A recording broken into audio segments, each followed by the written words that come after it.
Today we're talking about one of the most underrated aspects of 3D, and that is lighting. Those of you familiar with my channel know that most of my Unreal Engine videos target the more advanced users, so I figured I would change it up a bit and talk about lighting for the absolute beginner. If you don't know anything about lighting or how it works, let alone how to get things looking good in Unreal Engine, this is the video for you. And just to be clear, in this tutorial, we'll be using Lumen and UE5 with a fully dynamic lighting approach. We will not be learning about baked lighting. So I'm not going to waste any more time with the intro. Let's jump straight into lighting right after I tell you about my sponsor. So a big thank you to CGSpectrum for sponsoring this video. CGSpectrum is a global, top-ranked training provider offering specialized online courses in real-time 3D, game development, animation, VFX, and digital painting. They're an Unreal Authorized Training Center and Unreal Academic Partner, and their courses include personalized mentorship from industry professionals. I helped develop their real-time 3D technical and virtual production course. I mentor there part-time myself, and here are a few examples from some of my own students. So if learning Unreal Engine with the help of an industry mentor is something you're interested in, do check out the link down below or visit cgspectrum.com for more info. You'll get the most practical and up-to-date knowledge, connections, skills, and industry awareness that studios in both the games and film industry are hiring for. So thanks again to CGSpectrum for sponsoring this video, and now let's jump straight into lighting. Alright, so now that we're in Unreal, we need to make sure that our project settings are set up correctly to make sure that everything behaves as expected to get the best possible results and make the most of what Lumen has to offer. So we're going to go to the Settings tab up top here, click on Project Settings, and in the Search Details panel, we're going to search for DirectX. And we need to make sure that our default RHI is set to DirectX 12, and DirectX 11 and 12 SM5 is turned on. Next, we're going to scroll down to the Rendering tab right here, and by scrolling down to the Lumen section right here, we need to make sure that we have the following project settings set up correctly. Dynamic Global Illumination set to Lumen, Array Lighting Mode set to Surface Cache, Software Ray Tracing Mode set to Detail Tracing, Shadow Map Method set to Virtual Shadow Maps Beta, and one more thing that I like to have turned on is Support Hardware Ray Tracing, turn this on, and use Hardware Ray Tracing when available. Now keep in mind the Hardware Ray Tracing settings are only going to work if you have a GPU that is capable of hardware ray tracing. So any of the NVIDIA RTX cards will work just fine. If you don't have a GPU that can do ray tracing, don't worry. It's not the end of the world. You're still going to be able to get good results, but I like to use it because in many cases, Raytraced Shadows will look much better, as you're going to see a little bit later. So with these project settings changed, you're going to have to restart the engine, and it's going to have to recompile all the shaders, so go make yourself a cup of coffee, and then we'll be ready to get started. So I'm going to X this out, and now we have a blank scene here, and I'm going to show you everything you need to know about every light that is available in Unreal Engine 5. And in order to create our first light, we need to go to the Place Actors tab, and in the little lights icon here, you'll have a list of all the available lights. If your UI looks a little bit different than mine, don't worry. You can go to the Windows tab, Load Layout, and I'm using the UE4 Classic layout just because I like the way that it is set up. To me, it works a little bit better. So if you want to follow along, this is the layout that I am using. So let's start off with the first light here, and that is the directional light. I'm going to drag and drop this into my scene here. And as you can see, as I rotate around here, the directional light does what the name implies. It behaves a lot like a sun or moonlight or any kind of light that is very directional in nature. So directional lights are usually used for exterior environments or when you want to have sunlight shining through a window for interior environments. Now what's really cool about Lumen is that it just works out of the box. And as you can see here, we've got some nice indirect lighting lighting up our character here. Because if Lumen was disabled, it would actually just be pure black like this. But thanks to Lumen, we do get a little bit of that nice bounce lighting bouncing off the ground here. Now you can choose the settings of every single light in the Details panel on the right hand side here. So here we've got the Transform tab, we've got the Mobility, and the Light settings. So we can choose the intensity of the light like this. We can choose the color of the light like so. Or alternatively, you can choose the color temperature by clicking on this and making the light warmer or colder, like that. Now you're going to see here we have a bit of a weird thing called mobility, and you'll see we have static, stationary, and movable. So Unreal Engine has two different lighting methods. We've got baked or static lighting, and we have dynamic lighting. Now this tutorial is not going to cover baked lighting because baked lighting is a little bit more advanced. There's way more moving parts. There's a lot more that can go wrong. I myself prefer to use dynamic lighting because what you see is what you get. It just works very well out of the box. It works extremely well with Lumen, and it's actually way easier to use and is more beginner friendly. If you are interested in baked lighting, I do have a tutorial on baked lighting right here. I'll put the link down below the like button. So static and stationary lights are for baked lighting exclusively. You may have seen this message over here before. That's because your light is either set to static or stationary. So to get rid of this message over here, just set your lights to movable. You'll also get better results. Some lights actually don't look right if you don't set it to movable. The default is stationary, so when you create a new light, just switch it to movable right here to be safe. So the next light we're going to talk about is the point light. And the point light, again, does what the name implies. It's a point of light, very similar to a light bulb. It emits light in all directions. Just like the direction of the light, you can control the light color, the intensity of the light here, same thing. Next, we have the spotlight. And again, the spotlight does what the name implies. It is literally a cone that emits light in a spotlight fashion. So if you want to have light being emitted in a conical pattern, the spotlight is the way to do that. You can control the shape of the light in the detailed panel of that spotlight. Next, we have the rect light here. And this is possibly my favorite light of all time, because the rect light behaves the same way that a softbox does. For any of you who are familiar with photography or filmmaking, softboxes are what gives us very soft, diffuse lighting. It is very appealing to use for portraits or any kind of cinematic work. Notice here how the shadows are nice and soft and diffused, whereas if I delete this and place a point light, you'll see these shadows are completely hard. The reason for that is because the rect light is a bigger light, but we're going to get more into the specifics of that really soon. So again, the rect light here gives us really nice soft shadows, looks absolutely fantastic, and by increasing the intensity, you'll see the shadows get nice and soft as they move further away from the subject here. You can change the size of the light like this by adjusting the source width and the source height to make a larger light source. If we pay attention to my chrome ball over here, you'll see the reflection of the rect light show up. And if I change the source width like this, you'll see the shape of the light is actually changing in the reflection. So that can be very handy to know about. Now the next light here is the skylight, but I'm not going to talk about that right now. The skylight is a bit of a can of worms. It's a beast of its own, and I've actually made a dedicated tutorial about the skylight right here. Again, I'll put the link down below. We will be using the skylight in this tutorial, but in a different context. Now the last light actor I want to show you is the HDRI backdrop, and if you don't see that here, don't worry, you just need to enable the plugin for it. So we're going to go right here to the settings tab, go to plugins, and we're going to search for HDRI, and just enable this plugin, restart the engine, and it should show up in your list right here. So the HDRI backdrop is awesome because by just drag and dropping it here, like this, and moving it up a little bit, there we go. Now we have kind of a skylighting showing up and lighting our entire scene up very nicely. And as a result, it has an HDRI projected on a dome here. So if I select the sky here and press the F key, you'll see the HDRI is projected on the dome. If I were to change the cube map here in the details panel to something like Ostrich Road 4K, and going back here, now we've got a nice overcast day feel, very misty, cool little mountains and a road.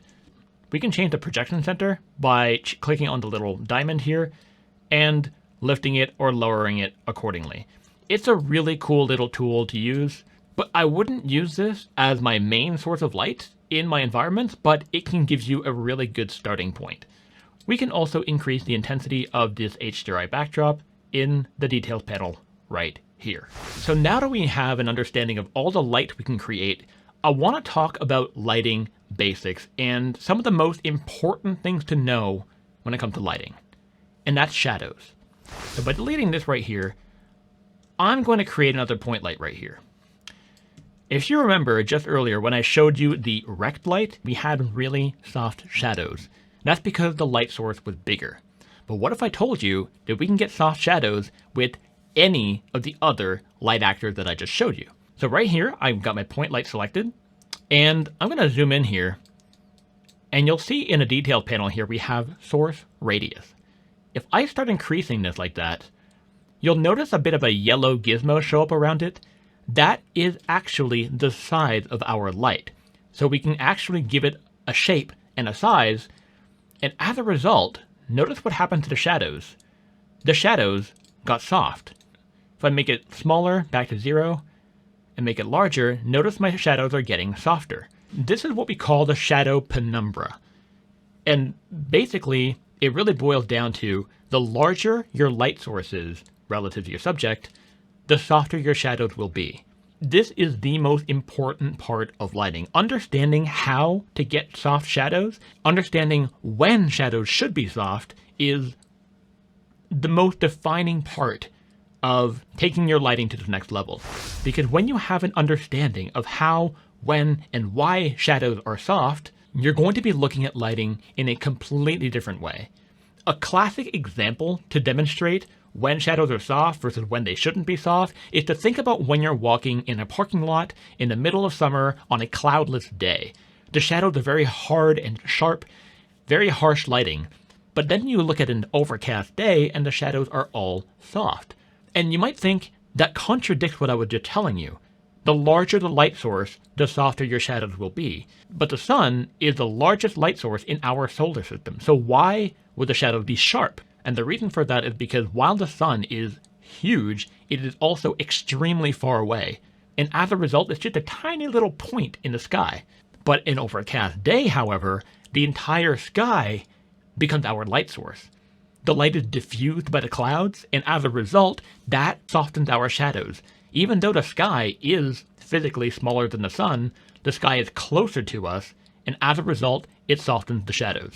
So we can change the source radius on every single light except for the skylight and the HDRI backdrop. So by deleting this light here, and if I create a directional light here, such as the movable, if I increase the source angle to something like 10, you'll see my shadows got soft. And notice what happens in the reflection of our chrome ball here. This little white dot here is our sun. If I select my directional light and change the source angle back to default, it is much smaller. And our shadows are sharp again. Make it larger, so set the source angle back to 10, and it softens our shadows. This is the secret sauce. This is the magical setting that can really help you take your lighting to the next level. Now, with that said, I want to take the time to show you the difference between the default Lumen virtual shadow maps and Raytraced Shadows. So to demonstrate that, I'm going to create a rect light here. I'm going to drag and drop it here like that. And what I want you to pay attention to is the following. So by zooming in here, you'll see the shadows are kind of sharp. They're soft, but they're also kind of sharp. We get this odd banding. We get this artifact here. The same thing here. We get a bit of a hard edge there. This is a limitation of virtual shadow maps. You can't push the shadow penumbra that far before it starts falling apart. That's where ray traced shadows come in. This is why I recommend using hardware ray tracing if you have it. It will make a big difference. So if I select my rect light here and search for ray, you'll see here I've got cast ray tracing shadows. I'm going to set this here. And before I do, pay attention to the quality of the shadows right here. So to enabled, you'll see the shadows got much softer, much better, no more ugly artifacts. The shadows are just better in every single way. It's day and night. It's no comparison. To demonstrate this even further, I'm going to rotate my light like this, put it way above like this, and make my light massive. So I'm going to change my source width to something like 300 by 300. And so now we've got this really cool, moody, top-down look on our character here, right? The shadows are very soft and diffused. The lighting actually looks pretty cool. But if I select my rect light here, search for ray, and revert this back to default virtual shadow maps, notice how now the shadows are ugly again. They really look terrible. Especially here, we get this nasty, harsh lines. Again, I'm pushing the virtual shadow maps to their absolute limits here. Don't worry, in most situations, virtual shadow maps are fine. I just wanted to really demonstrate the difference between ray traced and virtual shadow maps. Okay, so again, if I set this back down to enabled, we get this really, really nice soft shadows. It looks a lot better. You'll notice though that when you push it too far, you'll see we got a lot of noise showing up here, and I hope you can see this in the video, but that's an easy fix. In the search details panel, we're going to search for sample, and we're going to set the sample per pixel to 4. And as a result, it cleaned right up. Everything looks a whole lot better. This does have an impact on performance, however, so keep that in mind. Now, you might be wondering why I have 4 random spheres of different colors here. These spheres are there to help you gauge the exposure and lighting of a scene. We've got a black one with an albedo of 0.04 because no natural material out there is pure black. Coal has an albedo of 0.04, so I'll be using that as my baseline. We've got a white one with an albedo of 0.85 because the albedo of fresh snow is about 0.8 to 0.9. No object or material out there reflects 100% of all the light. Everything absorbs at least a little bit of light. So you don't want any material in your scene to have an albedo value of 1. It's not physically possible, and it will throw off your lighting. Then we have a gray ball here with an albedo of 0.18, which is actually the middle gray value. You would think that the middle gray value between 0 and 1 is 0.5, right? 50% gray? Well, not quite. Exposure is a bit more complicated than that, and it is not linear. This may seem counterintuitive, but 18% gray is, in fact, the middle gray between black and white. This gray ball helps you figure out the correct exposure of a given scene. At least it should give you a really good starting point. Then, lastly, we have a chrome ball, which helps us see what is being reflected in the scene. I recommend having these in your scene at all times when lighting. They're really going to help you. Now, one of the main advantages of using Lumen involves the ability to control the indirect lighting. So to demonstrate this, I've created an amazing looking house right here. So by going inside here, we'll see we do have a little bit of indirect lighting coming in on the top here and a little bit on the side, but it's not very much. And fortunately, we have 3 different ways to control the amount of indirect lighting using Lumen. The first and easiest way is to select your light and increase the intensity of your light. So let's say if I set this to 50, you'll see as a result, we get way more indirect lighting coming inside here. But, you know, it's still not very much. The next thing we can do is, again, selecting our directional light, and you'll see here we have indirect lighting intensity. If I set this to higher to something like 5, you'll see our indirect lighting has been accentuated quite a bit. But that leaves us our third option, and this is actually the option you should keep in mind most of the time. When you're using Lumen, the albedo or the base color value directly contributes to the amount of light being bounced around. So by selecting this wall right here and opening up the material itself, you'll see this base color of this material had a value of 0.18. As I increase this value, the indirect lighting will be accentuated accordingly. So if I set this to 0.5, notice how now we have way more indirect lighting in our scene. Because like I said, the base color is the reflectance of our object. So the brighter our object is, the more it's going to reflect light. This is exactly how materials behave in real life. So if you notice that your environment feels a little bit dark and the indirect lighting isn't really doing what you think it's supposed to be doing, make sure your materials are not too dark. This can help you get some extra indirect lighting for free, basically, without having to change any other light settings. And alternatively, if you want to reduce the amount of light being bounced around, you can turn down the brightness like this, and as a result, very little light will be reflected. This is very important to keep in mind when you're lighting your environments. Always pay attention to the base color or the albedo value of your textures and your materials. Hey, so Future Will chiming in here. I just wanted to take a quick moment to talk about something I get a lot of questions about. And that's in regards to very shiny, reflective, or metallic materials. So zooming in here on my chrome ball here, you'll see we get some reflections, but this doesn't really look like a chrome ball at all, right? Because everything is black. This doesn't feel very metallic. And you might be wondering why. The reason for that is because there's nothing to reflect in the scene. You'll see we have a totally black, empty, blank scene.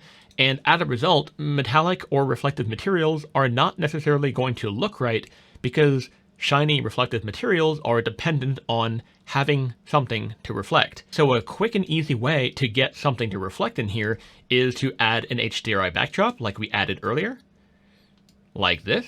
And you'll see right away we have our sky and our environment around it working just fine.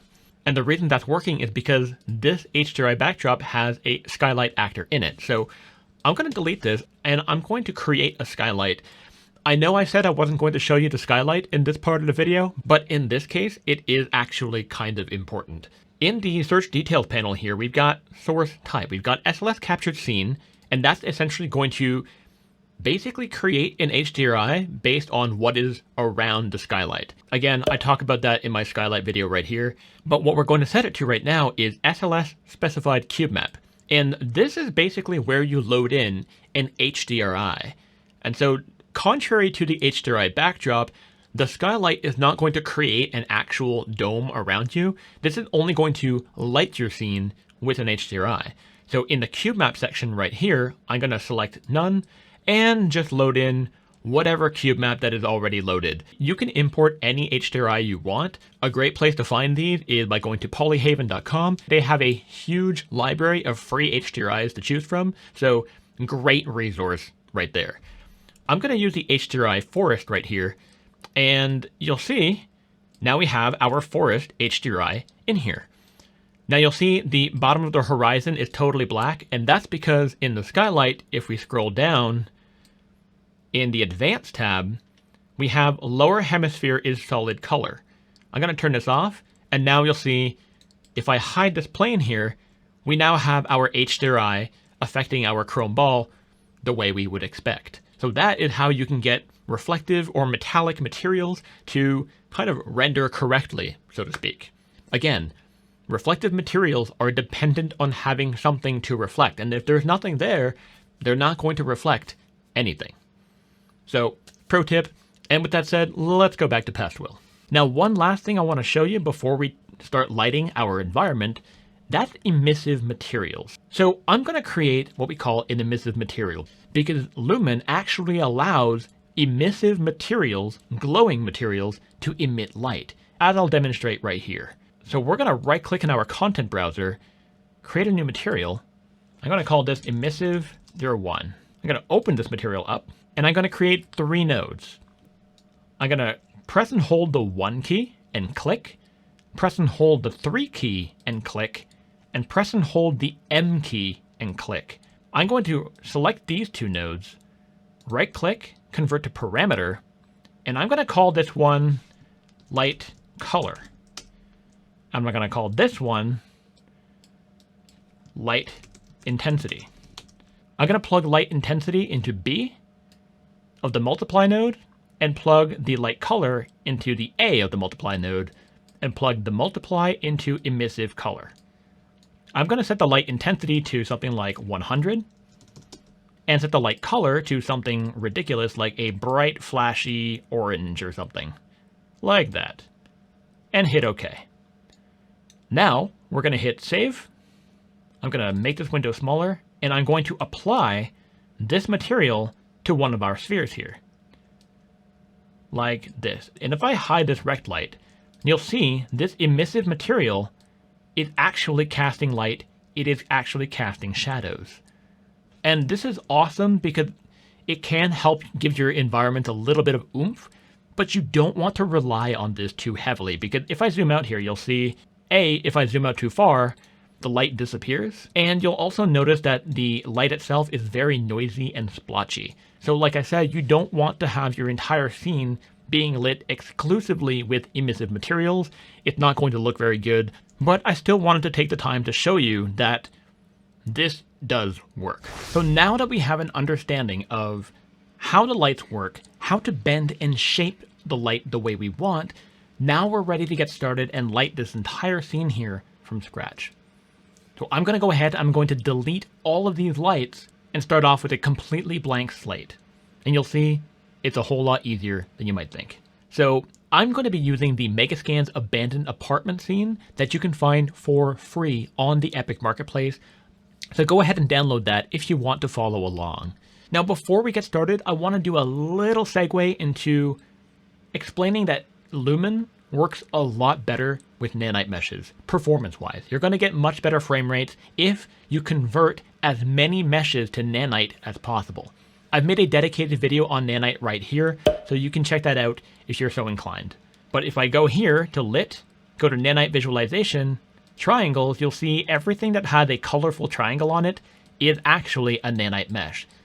This project here, the Megascan, the abandoned apartment scene, does not have nanite turned on by default. So what I did is in the content browser, I filtered by static mesh, and I selected the static meshes I wanted to convert, right-clicked, nanite, enable.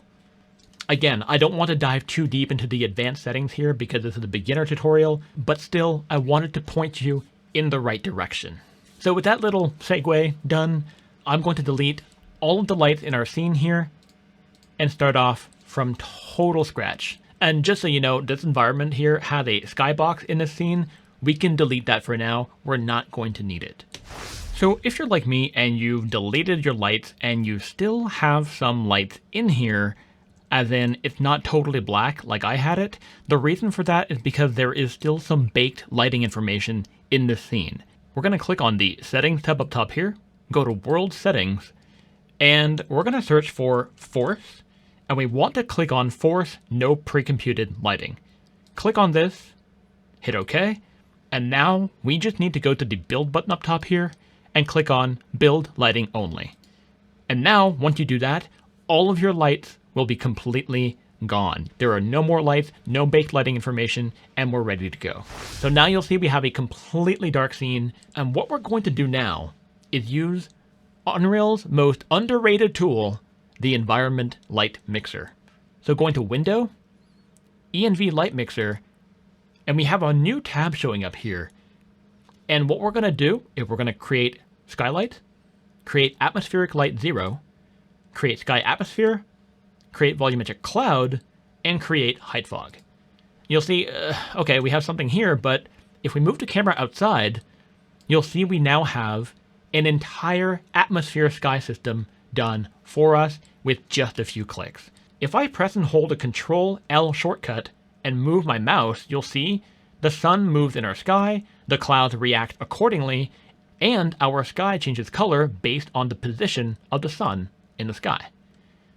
This is such an amazing tool, and I use this every single time I start a new project.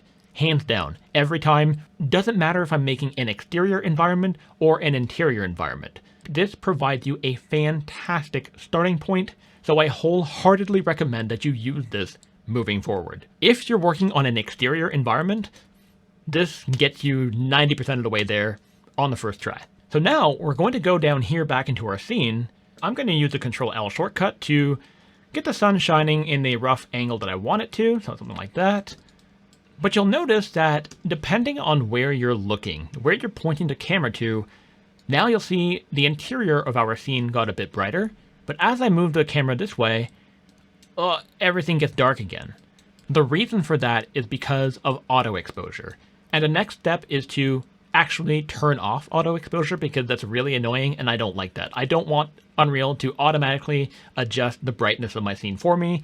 No, bad dog. So what we're going to do is we're going to create a post-process volume. And this is quite possibly one of the most important tools in your scene. The post-process volume is where you control the exposure of your scene, some camera settings, all the lumen quality settings, your ray tracing settings. So you need to have a post-process volume in your scene. Just so you know, I will call this the PPV moving forward. It's easier to say. So now in the Place Actors tab, I'm going to search for Post and drag and drop a post-process volume in my scene like this. The actual position of the PPV does not matter because in the Search Details panel here, we're going to search for Unbound and set the Infinite Extent Unbound on. This means that the post-process volume is going to affect the entire scene, regardless of where it is in the level. By the way, pro tip, if you want to hide these icons here, you can press the G shortcut. Now, we need to select our PPV and search for EXP, short for exposure. And this is where we're going to disable auto exposure. So now we need to change a few things. Metering mode, we're going to set this to manual. And now you'll see it goes totally black. That's fine, don't worry. Next, we need to check apply physical camera exposure and turn this off. So now, this is how you can easily disable auto exposure. Because now, regardless of where the camera is looking, it's not getting brighter. And that's good. We don't want Unreal to do that for us. But, you know, it's way too dark, obviously. Like, it doesn't look like Lumen is doing anything for us. Why is that? And you'll see that the sky is actually well exposed, right? The sky looks great. It's fantastic. And you might think that's weird, but this is exactly how cameras behave in real life. And looking at this example here, if you've ever been inside and you try to take a photo of something outside, if you expose for the outside, the inside of your house or your apartment or whatever will be completely underexposed. Alternatively, if you try to expose for something inside, the windows will be completely blown out, overexposed, way too bright. This is how cameras behave in real life, because cameras don't really have the dynamic range to capture both the very, very bright areas and the very, very dark areas. Okay? So understanding exposure is really important as a lighter. I cannot stress this enough. It's so important. And so I'm going to demonstrate how we can drastically change the look of the scene with one slider. You do not need to go ahead and select your directional light and, increase the brightness. Yes, that will work like that, but we don't need to do that because then it kind of throws off the brightness of all the other lights if you have multiple light systems in your scene. I'm going to leave everything at default. And all I'm going to change is in the post-process volume, change the exposure compensation slider here, and I'm going to increase this slowly. You'll see now, this is before and this is after. By adjusting one little exposure slider, we haven't changed any default settings of any of our lights. It just works really well, just like that. And now we have Lumen doing all the hard work for us by lighting up the rest of the apartment with indirect lighting. See here, the light is kind of shining through the door, hitting here and bouncing up and lighting up the rest of our scene. It's fantastic. And if I hold the Control L shortcut, you'll see the lighting changes drastically as the sun changes. That is the beauty of Lumen. Lumen makes lighting so much easier with just a few clicks using the environment light mixer and adjusting the exposure compensation. We got our scene in a very good place. I would say we're about 85 to 90% done already. But there's still one or two more things we can do to really push this scene to the next level. And what we're going to do now is we're going to select our exponential height fog, scroll down, and we're going to turn on volumetric fog because I want to have some God rays shining through here. And I'm not a huge fan of like the bluish tint that the fog has here. Switching this to volumetric fog is going to fix that for us. So by clicking here, you'll see now we got rid of the bluish ugly tint and we got a bit more God rays shining through. You'll see the God rays are not very visible though, so we can go accentuate those very easily by selecting our directional light and scrolling down, and we see here we have the volumetric scattering intensity. I'm going to set that to 10 to really exaggerate it for effect. And you'll see now we have God rays shining through our windows thanks to volumetric fog. So you'll see environment light mixer, exposure compensation, volumetric fog, and we've gotten our scene in a very good place. As I rotate the sun, the fog is going to update automatically. It is frankly ridiculous how easy it is to get this scene looking so good so quickly. Now I do want to show you a nifty little way to art direct the volumetric fog a little bit. If I zoom in here, and you'll see the volumetric fog is visible from the side, right? What we can do is we can change the way that the volumetric fog behaves and how it looks by clicking on the exponential height fog actor here, scrolling down to the volumetric fog section, and we're going to change the scattering and distribution value to something like 0.9. And your first reaction may be, oh no, we lost our GODRAYS, but not quite. They're just visible differently. If I move the camera to have it looking up toward the light like this, you'll see the very dreamy light shaft shining through here. Depending on your shot, this can absolutely be the result you want to go for.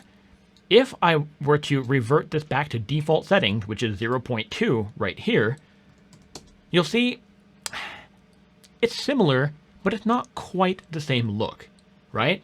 Again, 0.9, it's a little bit more of a slightly dreamier look. There's no right or wrong answer here.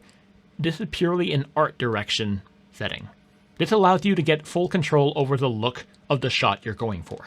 But for now, I'm going to leave it back at default settings right here because I do like the GODRAYS being visible from the side like that. Now, while we're here, you may notice that we have a little bit of flickering up here. Sometimes in some of the indirect lighting areas, we get a bit of jitteriness. I hope you can see that in the video.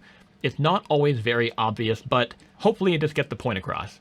There's a few things we can do to fix that, or at least make it a little bit less noticeable. So we're going to go into our PPV. In the search details panel, we're going to search for lumen. And the settings we want to change here are the lumen scene lighting quality, final gather quality, and the final gather lighting update speed. I'm going to set this to 2, set this to 2 as well, and set this to 0.5. And now hopefully you can see the jitteriness is not quite as apparent. It's still kind of there, but it is a lot better than it was. If I revert this back to default, you'll see it's definitely a little bit worse. So using these values can definitely help your scene jitter a little bit less. This may not be the finest example, but I hope it gets the point across. So here I'm going to show you real quick how to utilize the 4 spheres I talked about earlier in the video. By placing them right here, you'll see this gives us a pretty good indication of what the exposure of the scene is at and what the brightest and darkest materials are looking like. So you'll see we can clearly tell the shape of every single one of these spheres. That tells us that this scene is pretty well exposed. If, for example, I select my post-process volume and underexpose a little bit, something like that, this part of the scene might seem fine. But looking at the black sphere here, it almost disappears in the shadows. That tells us that our scene is a bit underexposed. Anything that has a very dark material will just be clipped and may disappear. Conversely, if I were to overexpose the scene a little bit, something like that, this might seem great. Looking at this hallway here, this might seem really good. But we can kind of tell that we've lost some detail in our white sphere here. It's not an exact science. These spheres are really there to just guide you more than anything else. So going back to the exposure that was before, you'll see now all of our materials are kind of in a good place, but neither one is so extreme that we lose detail in the highlights, nor do we lose detail in the shadows. That is how these can really help you, especially the chrome ball. The chrome ball should always feel pretty well integrated in the scene. It should accurately reflect whatever is around it. If you're noticing some weird highlights or some weird light shining on it, you'll know right away what's causing it. So now that we've set up a very quick and easy daylight system like this is all fine and great, but what if we wanted a totally different mood, right? So this is kind of a very dreamy, late afternoon type of feel. But what if we wanted to make this scene a gloomy, dark, overcast day feel? How would we do that? Again, we're going to select all of our lights and start from scratch. I'm going to select everything except for the PPV and the fog because I want to keep both of those. Again, now we have a totally dark scene to work with. What we're going to do now, we're going to create the HDRI backdrop and drag and drop it into the scene like this. I gotta move it down a little bit lower. And just like that, I mean, literally one click, we're in a pretty good place already. It's not perfect, but as you can see, the HDRI backdrop did a whole lot of work for us, right? We got some nice soft lighting coming through the door here, nice light coming in through the opening in the wall. It looks really good. Now, again, we're only about 80% done. There's still one or two more things we can do here to really make this okay. So as you'll see right here in the video, we got a whole lot of jittering in here. And that's, again, usually due to the fact that it's only indirect lighting. So we're going to add a bit of direct lighting to help with that. And what we're going to do is I'm going to go create a new rect light right here. I'm going to move this up like that. Move it outside. Rotate it towards us. And I'm going to make it much larger. So something like 200 by 200, like that. Something like this. And maybe I'm going to make it a little bit, it's a little bit bright now. So I'm going to make it a little bit darker. Scroll down, set the intensity to 1 or 2. So this is with it off, and this is with that 2. You'll notice the rect light really gave us a bit more of those specular highlights, those little pings on the leaves. It helps make things pop a little bit more. So again, if I just toggle this light on and off, it's subtle, but it makes a difference. Having these spheres in the level is very helpful and tells us that our scene is pretty well exposed. The black material is pretty dark, but not so black that we lost any and all detail on it. And the white sphere here is also bright, but the highlights are not completely clipped either. The gray ball tells us that that's the midpoint, and the chrome ball, as always, accurately reflects whatever is in the level. Now, if you remember, back in the lighting basics part of this tutorial, I used Raytraced Shadows to get some better shadow detail, and I'm going to do the same thing here. So by selecting this light here, search for Ray, and I'm going to turn Raytraced Shadows on. Everything gets a little bit softer, a little bit better. It's before and after, before and after. It does soften things quite a bit. So now I'm going to go ahead and do the same thing to this window here by selecting my light, press and hold the Alt key, and drag to duplicate the light. I'm going to move it here, rotate it like that, and I'm going to make the light a bit smaller, revert it to its default size, and kind of find a nice point for it. Something like that, I think looks pretty good. It's nice to get that extra little bit of light coming in from the side here. It looks pretty good. And now I'll do it for one more time for the door over here, just to get a little bit more light coming through the doorway here. Press and hold the Alt key, drag, and I'm going to move this light right over here, just outside our door of our scene here. Like that. Go into the hallway and see how this looks. Let's do something like that. There we go. Before and after. I may actually make this light a bit darker because it's a bit strong here for my taste. So maybe a brightness of 1. This is off. And this is 1. So just a little bit, and just a little bit helps. There we go. And now just to get a bit more mood in here, I'm going to select this light and I'm going to set the volumetric scattering intensity to something crazy like 100. This may be too much. 50, 20. So this is off, and this is 20. I just want to add a little bit of haze, just to add a tiny little bit of localized fog right here. Just a little bit to help give our scene a little bit of oomph here. And just like that, with 2 or 3 rect lights, with 1 HDRI backdrop, we've got our overcast scene looking pretty good. It's in a very good place right now, and that's what I mean. Lighting doesn't have to be complicated. You just need to know about the tools that are available to you. It's really as simple as that. And that's it, guys. You've learned everything you need to know to get started with lighting in Unreal Engine. So guys, I know this was a long one. Most of my videos have been really long lately. I'm not sure what the deal is with that, but hey, it is what it is. I hope you found this video helpful, and if you did, do consider subscribing and giving it the old thumbs up. Thank you so much for watching, and as always, happy rendering.